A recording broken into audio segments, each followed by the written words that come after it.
All right, can you please state your name and occupation? Brian Lance, student.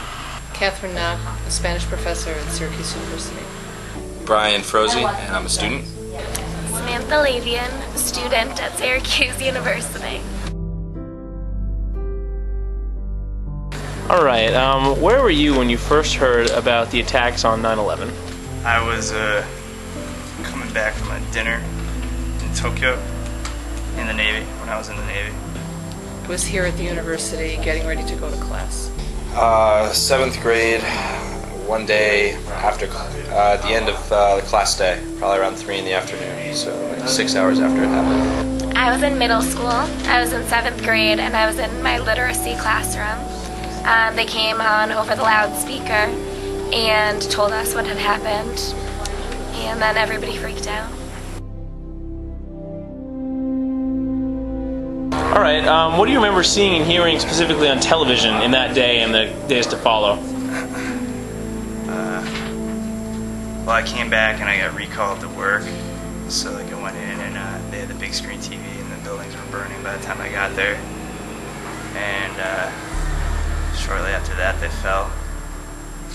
And yeah. The first image I saw was the first plane in the tower, and I remember thinking it was a very small plane, so I was hoping not many people had gotten hurt. The first time I saw anything on television, it was like 4 o'clock in the afternoon, so it was kind of like, I think it was just like summing up both building collapses,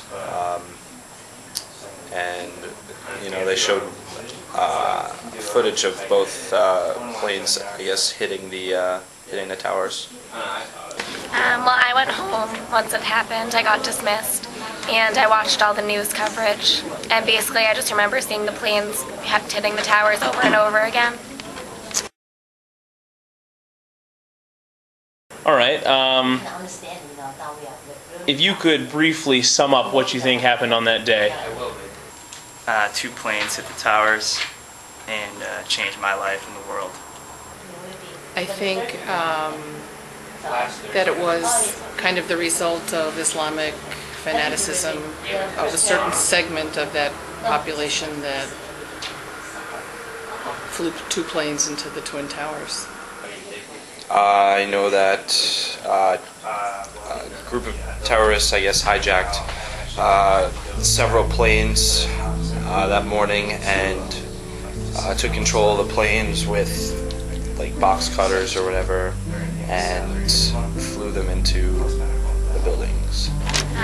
Well, I read the 9/11 Commission reports and did a research project on President Bush in high school. So I know that like the events leading up to 9/11 they had known sort of what was coming, and that it shouldn't have been a surprise based on like prior knowledge that had happened.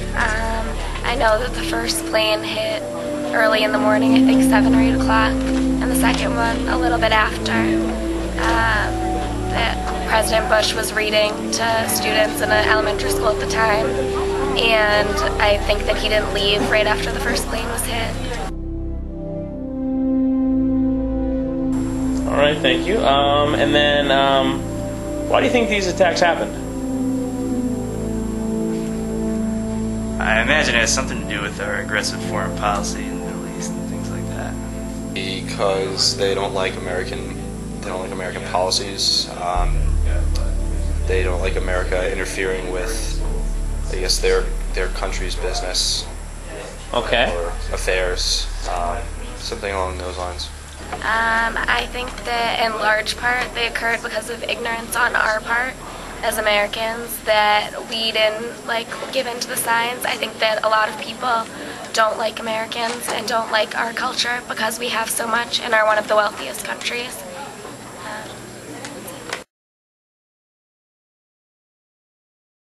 Okay, have you heard any like conspiracy theories, and if so, what do you think of them? You have?